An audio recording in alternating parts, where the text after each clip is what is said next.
can you share with communicators who would like to bulletproof their own clients' reputations? You know, there are a lot of best practices that communicators, I think, can take advantage of today. And I would say a couple of those, to recap things we might have already talked about, but that I find are so key. The first one is you've got to integrate this within your teams, within how your team works. And this is not many communicators today, especially on the digital side, they try to either do an end run around their internal communications teams or their legal teams, or they try to shoot over the top, or they try just to ignore them.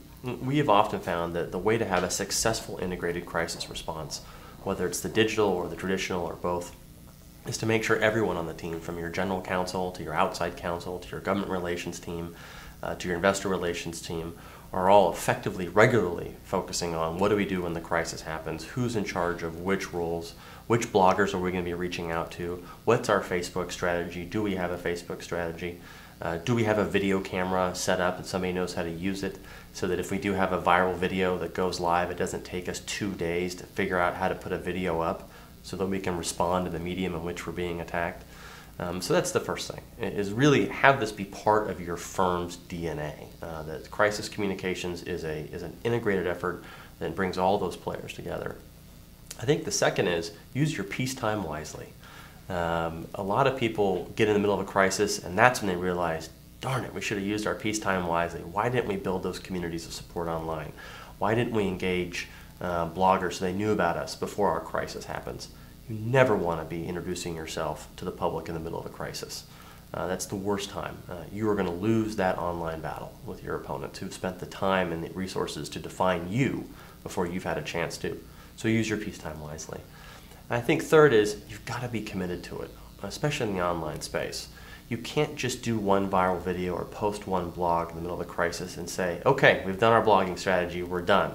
Or we've sent out one tweet, mission accomplished. That just doesn't work. It's a sustained commitment to the online dialogue, to the consumers online, to the bloggers, which I call them journalists now, for lack of a better term. I think they are journalists. To the journalists that are driving the narratives in the nightly news and are driving the narratives of the front page papers, you need to be committed to continually reaching out to them before, during, and importantly after the crisis. In the crisis communications business, we tell our clients there is that window of opportunity.